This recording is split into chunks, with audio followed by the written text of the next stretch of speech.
Hey friends, it's Anna. Today we're going to be setting up my April bullet journal with a beautiful theme that is perfect for the start of spring. I'm also going to be completely changing up almost all my spreads this month because I just finished the bullet journal method by Ryder Carol and I'm going to try out some of the OG bullet journal formats. This should be a really fun video, so grab some tea or coffee, get cozy, and let's dive in. I'm starting out with a cover page for the month and writing out the title with this hard tip Tombow Fudenosuke. Even though Ryder Carol's method is extremely minimal, I of course love adding art into my journal, so we'll be making all these spreads beautiful as well as functional. I decided to do a peony theme this month because whenever spring hits, I don't think I can help but do anything besides a spring floral theme. I love nature and I do a lot of plant and floral inspired art in my journal, but I don't know if I've ever actually drawn peonies before. They're so beautiful though and inherently offer a lot of variety because you can draw them closed and all balled up or at any level of opening up and showing all the petal layers. So I'm going to be drawing these flowers in all stages throughout the setup. For this cover page, I'm making them a little bit bigger and more detailed with several petal layers and lots of contour lines to add some depth and shape. As you'll see, sometimes I'll draw them in a more minimal style when I want to use up less space and keep it a little simpler. I'm also complementing the peonies with some other sprigs and greenery. The peony stems themselves will have a very basic leaf, and then I'm drawing this other sprig with kind of a teardrop shaped leaf and these little 3 oval flowers, I guess. I don't really know what these sprigs are. They're not based on anything real. I just wanted to add some different shapes and the opportunity for some more colors. For the overall design of the cover page, I wanted to frame the title and use the flowers as part of the border, which I feel is kind of a classic and timeless design. So I'm drawing another little bunch of peonies and greenery in the bottom left, and then in a second you'll see me add the rest of the borders to finish framing the title.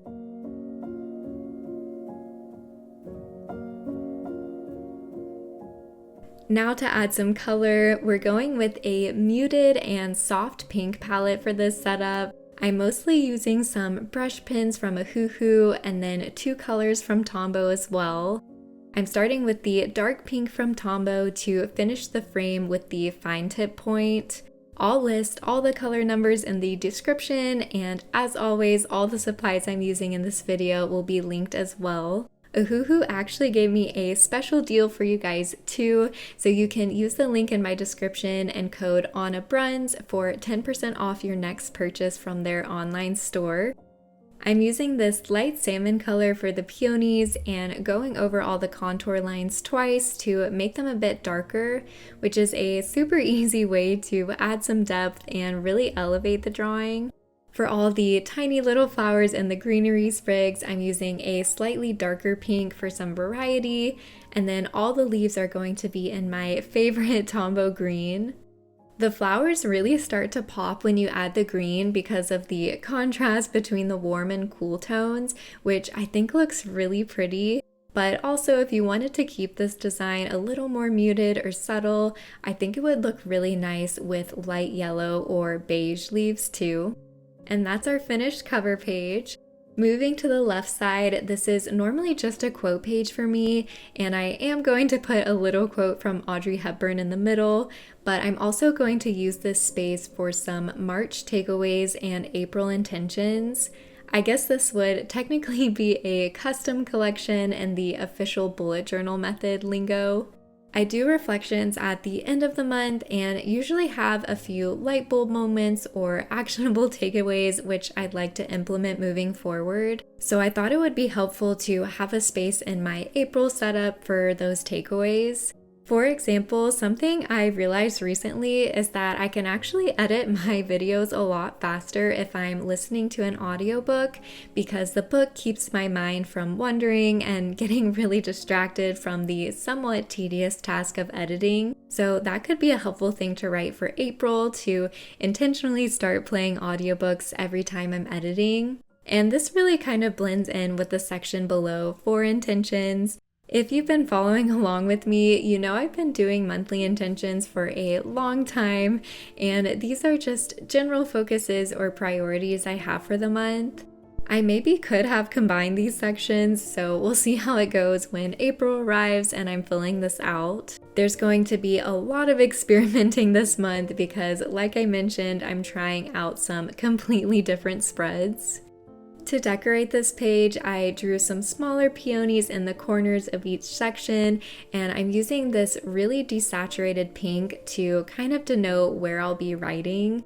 The quote in the middle reads, "To plant a garden is to believe in tomorrow," from the lovely Audrey Hepburn, which I thought went perfect with the flowers and was also a very fitting sentiment for setting intentions.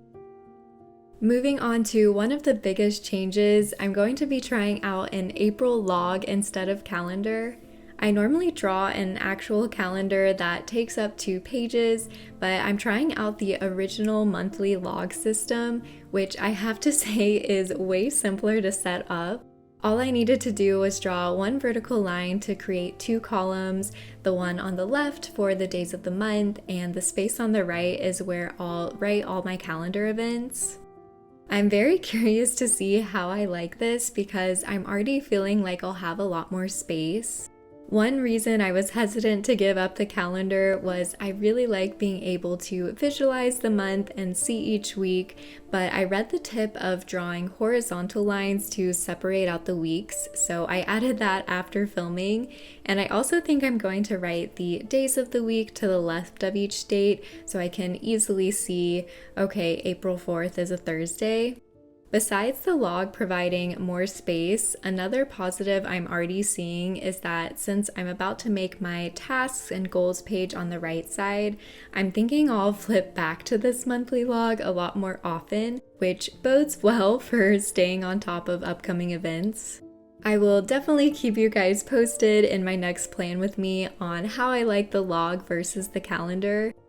The log and title take up most of the page, so I just drew 2 peonies up top with a few little leaves and sprigs sprouting out of the sides. This isn't my favorite spread of the setup drawing-wise, but at least it will be functional. The page on the right will be for my April tasks and goals. In the original bullet journal method, this page is just for monthly tasks, but I'm also adding a section to check in on my annual goals. I'm stamping the titles with my alphabet stamp set and drawing a border around the 2 sections with that dark pink. Throughout the setup, I'm mainly using the alphabet stamp set for headers and a calligraphy font for the titles. The calligraphy I've been writing with is based on the Something Script font in Canva, which I recently discovered and love. That's what I wrote the Audrey Hepburn quote in as well.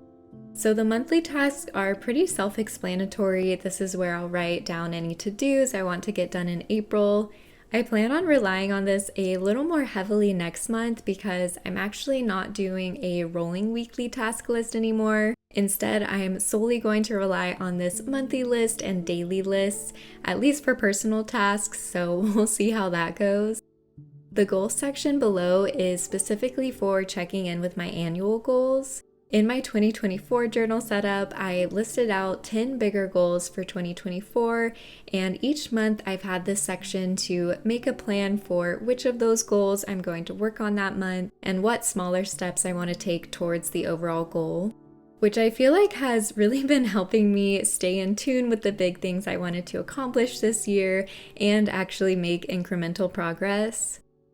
I'm adding another peony in the center of the pages with some extending vines to further divide the page. Again, adding some shading in the peony, and I also add a little shading to the peony leaves, going over the middle vein and the base a few extra times, which gives the leaves some depth and also makes them stand out from the sprigs a bit more. And that's my completed monthly log and tasks. Moving on to my tracker spreads for April, which these are not part of the original bullet journal method, but have been some personal staples for me. At least the mood tracker, this sleep tracker we're starting with on the left page, I've been doing for just a few months since sleep is the habit I want to focus on most right now. Below the title, I'm drawing an outline of the sleep log and numbering the squares to the left and on top. The y-axis is for the 29 days of the month, and the x-axis is for hours of the day, starting with 10 p.m. and going through to 10 a.m. I'm also leaving a little space to the right for notes. I can write if I felt tired in the morning, if I slept well, etc. To fill out the log, I'll use a few brush pen colors, which I'm making a key for at the bottom. The light pink is to mark when I'm sleeping, the dark pink is to mark my morning routine, and the darkest pink is to mark when I start work. One of the main things I'm trying to accomplish with this is going to sleep and waking up at consistent times so I can have a regular morning routine and start work at the same time each day. I think so far these past 2 months it's been really helpful to have this log because I can truly see what my sleep and morning schedule look like and where I need to adjust. Hopefully April is a month where I can actually start making some improvements. I know my biggest issue is stopping whatever I'm doing in the evening to actually get in bed at the time I say I will.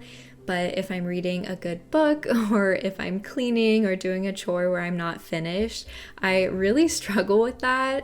But then the thing is that either puts me low on sleep or starting late the next day. So if any of you all have helpful tips or insights for getting into a regular sleep routine, I am all ears. Since there's not a lot of empty space in the spread, I decided to just do a few smaller enclosed peonies up top, and the drawing in the middle will also bleed into the next page, which will be my mood tracker for the month. I've been using this same format for my mood tracker for a long time. It's the 1 line a day method. Starting with the title up top, and the rest of the setup is basically the same as the monthly log, with one column on the left with the dates of the month, and the empty space on the right is to record anything I want about my mood. A lot of times I'll write multiple moods if I felt one way in the morning and one way in the evening, and I can also include if there was a reason why I was feeling that way, which is really nice. Also, same as with the April log, I did go back after filming and added the days of the week next to the dates for both the mood and sleep tracker. I feel like it'd be interesting to see the mood tracker right next to my April log because I could see all the things that happened that day right next to my emotions. But also it's nice to have it right next to my sleep log too because I can look for any correlations there. I know when I get up really late, I do tend to have worse days. At the top of the page, I'm continuing the closed peony drawings, and then at the bottom of the page, you'll see in a second, I'll add a color key. When I first started mood trackers, I used to do the 1 color a day system, and I liked having that quick summary of my common moods throughout the month. So at the end of April, I'll go through and underline each mood with its respective color, and so I'll also be able to have that quick glance and notice any patterns, but if I want more details, I can always read the whole line. The last step is adding some color, and those will be my April tracker spreads.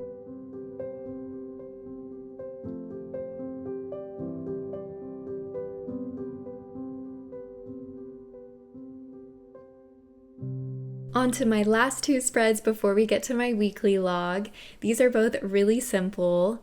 On the left page here, I'm doing a self-kindness spread, which is the first time I've done this in my journal, but I was inspired because I saw a reel on Instagram that was talking about how self-kindness is actually really important for forming new habits and productivity. Now, I always take anything I hear on Instagram with a grain of salt, and I'm not sure of the exact science behind this, if it even exists, but I figured including a little more self-compassion in my life couldn't hurt.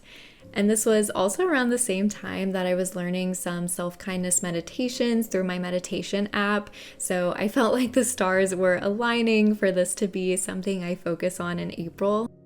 I have 2 sections on the page. The first is where I can write a few self-kindness activities or habits I could do, for example, completing a self-kindness meditation. And the bottom section is for writing out affirmations, which I've never actually done before, even though I see so much stuff online about the practice of affirmations. So I figured it could be a good self-compassion exercise this month to try writing some of those out. On the right page, I'm creating a space for reflections at the end of the month. This is something that Ryder Carol's book really emphasized the importance of, and it's built into the journal in an annual, monthly, and daily basis. I almost always do reflections at the end of the month, but I've been changing up where I put the spreads to do so. The last 2 months, I hadn't been including it in my initial monthly setup and planned to put it at the end of all my weeklies, but I think I feel more motivated to actually sit down and reflect if I already have a pretty spread made for it, so I'm bringing it back into my monthly setup. The design is super simple because I wanted to leave as much space as possible, so I'm drawing 2 peonies in the bottom right, and the rest of the open space will be for writing.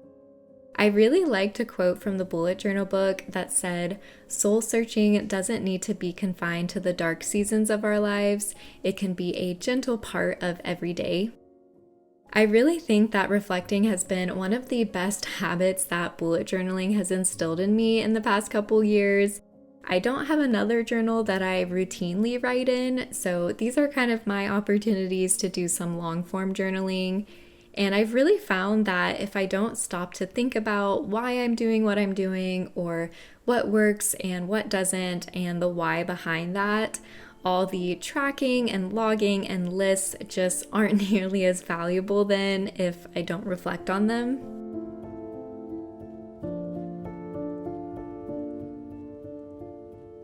And that's it for the reflections page. I love how simple these 2 spreads were. It always feels good to achieve a minimal design that still looks very aesthetic. Moving on to the last 2 pages for April, this will be my weekly spread with daily logs. This is another one that's going to be quite different from my normal rolling weekly setup. I'm starting with the title in the top left and putting a mini calendar of April below it, and I'll highlight the week we're on so I can visualize where we are in the month. April starts on a Monday, which is very satisfying. So Ryder Carol's system actually doesn't really include weekly spreads, you just go straight into daily logs. But I do have a lot of work tasks that are week-based, so I wanted to still separate it somewhat by week and give myself a space for weekly work tasks that absolutely need to be done that week. Like I mentioned, I'm going to stop writing personal tasks on a weekly basis, which I think is fine because I don't know if those weekly lists were actually necessary. This large box I'm drawing contains the rest of the space on these pages, and that will be for the daily logs, which I'm actually not going to separate out ahead of time like I normally do. I'm stamping out my header for Monday with the date, but leaving it at that. The original bullet journal method has you creating new daily headers as you go, so you have however much space each day needs, and then start the next day right underneath it. I'm curious if these 2 pages will actually be enough space for me. If not, I'll just continue on the next page, but I'm definitely thinking this will cut down on a lot of unused space in the journal. I've also been incorporating rapid logging in my dailies, which puts an emphasis on writing things down as they happen in addition to just writing down your to-do list. So the ideal day with this system would start with an AM reflection where you get out any important morning thoughts and write down your tasks or events for the day. Then as you go through the day, you keep up with the log by crossing off tasks and adding new ones if needed, and writing down any other pertinent notes that come up or things that happen that weren't planned. For example, I could write that my mom called me, or something that really stood out to me from a YouTube video I watched, or a reminder that I thought of. This creates a really good record of your day, how it actually unfolds, not just how you planned it, and it's supposed to be really helpful in reflecting. One thing the book pointed out is that our memories are often unreliable, so if I'm just looking back on my week from my mind, I might have a totally different perception of how it went than if I read through my daily logs and was reminded of the concrete things that happened or what my actual thoughts were in the moment. I kept the artistic design for this spread pretty minimal, adding some stems of peonies between each title and daily log section. And that will complete our April bullet journal setup. I'll do a final flip through of all the finished spreads. I've been bullet journaling since 2017, but I've never used the OG method. I mean, I guess I'm still not because I did a lot of customizing, but I love how it turned out. I hope you enjoyed the peony theme as well. Be sure to subscribe if you want to check out my future videos and hear my thoughts on these spreads. Thank you guys so much for watching, and happy April!